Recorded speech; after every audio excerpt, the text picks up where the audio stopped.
Dinesh Mishra, PMC राष्ट्रीय गांधी प्रवेशिका plus 2 उच्च विद्यालय भटौली, संदेश भोजपुर विद्यालय अध्यापक 11-12 के लिए पदस्थापित हूँ। और आज मैं आप लोगों को दिगंत भाग 2 गद्य खंड से पाठ नंबर 3 जो संपूर्ण क्रांति है उसी को मैं पढ़ाने जा रहा हूँ। और इस संपूर्ण क्रांति का उद्देश्य क्या है और संपूर्ण क्रांति का नारा क्यों दिया गया, यह विशेष महत्व बात बताने वाले हमारे जो बिहार के सपूत हैं जयप्रकाश नारायण ने 5 जून 1974 को इसका नारा दिया। और यह जो आंदोलन शुरू हुआ यह देश की क्रांति है जो कि स्वतंत्रता आंदोलन के बाद है, क्योंकि जनमानस में जो विचारधाराएं चल रही थी कि उस समय की जो व्यवस्था थी पूर्ण रूपेण भ्रष्ट हो चुकी थी। गरीबी चरमोत्कर्ष पे थी, अशिक्षा थी, भ्रष्टाचार अपना काम कर रहा था, बिना रिश्वत लिए कोई काम नहीं होता था। पूरे भारत देश के जितने भी बेरोजगार विद्यार्थी और लोग थे वे एक स्थान पर एकत्रित हुए और वह स्थान कौन सा है? गांधी मैदान पटना, जो 5 जून 1974। और इतनी भीड़ इकट्ठा हुई जो कि आज तक इतनी भीड़ कहीं देखी नहीं। उस महान विभूति के बारे में चर्चा करते हुए बताना चाहेंगे उनका जन्म यहाँ पर चार्ट के माध्यम से बताया गया है कि इसमें जो है यहाँ पर जो भाषण दे रहे हैं, यह जो पाठ भाषण है, भाषण जो दे रहे हैं ये जयप्रकाश नारायण के। यह भीड़ जो आपको दिखाई दे रही है यह जयप्रकाश नारायण के लिए जुटी हुई है। और ये हैं हमारे फणीश्वर नाथ रेणु जो बिहार के बहुत अच्छे कवि लेखक हैं। और ये है डॉक्टर रामधारी सिंह जिनके बारे में सभी लोग जानते हैं।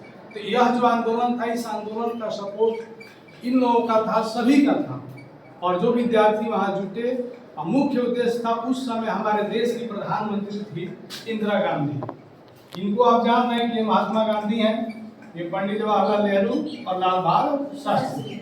सबके बाद इंदिरा गांधी प्रधानमंत्री बनी थी और उनका जो शासन चल रहा था पूरा तानाशाही वाला शासन था, उसी के खिलाफ जनता एकत्रित हुई। और इनके जो आंदोलन करने वाले जो छात्र थे जिनके बारे में हम जानते हैं वे हमारे आज के नेता जो बुजुर्ग हो गए हैं, लालू प्रसाद यादव जी हों, मुलायम सिंह यादव हों या नीतीश कुमार हों, चाहे रामविलास पासवान, जिनके बारे में भी आप जानते हैं वे उनके शिष्य हैं।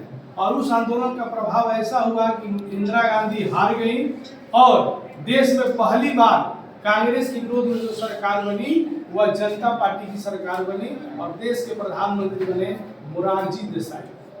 तख्ता पलट हुआ और इनकी जीत हुई।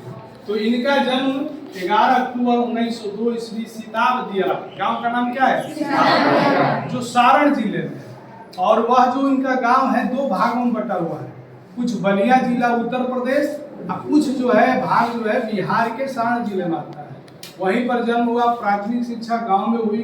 उसके बाद ये पढ़ने के लिए पटना गए, लेकिन गांधी जी का सहयोग के कारण पढ़ाई बीच में छोड़ दी। उसके बाद शादी भी हुआ। ब्रजकिशोर जो पूर्ण गांधीवादी नेता थे उन्हीं की पुत्री है जिसका नाम है प्रभावती देवी, उन्हीं से इनका शादी हुआ।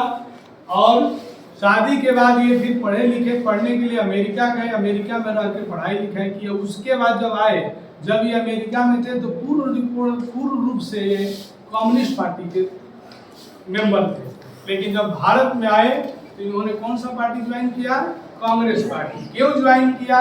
कारण यह था कि वहां पर मार्क्स और लेनिन का विचार था कि जब कोई देश में स्वतंत्रता के लिए लड़ाई चल रही हो, अगर कोई पार्टी काम करे, चाहे वो बुजुर्गा वर्ग की पार्टी हो, चाहे वो अमीरों की पार्टी हो, चाहे सम्राट वर्ग की पार्टी हो, उससे हम अलग पार्टी बनाना नहीं है।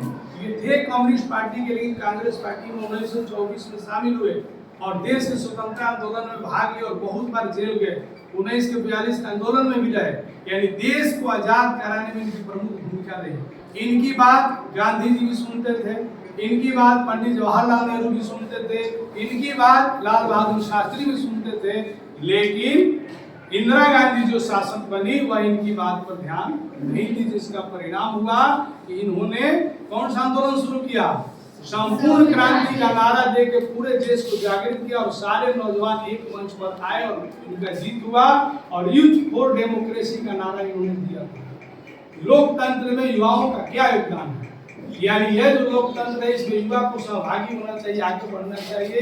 इस उद्देश्य के साथ उन्होंने आंदोलन को सफल बनाया। तो सफलता के जब परिणाम मिला तो इन्होंने दल विहीन लोकतंत्र की बात की। कौन सा लोकतंत्र? दल विहीन।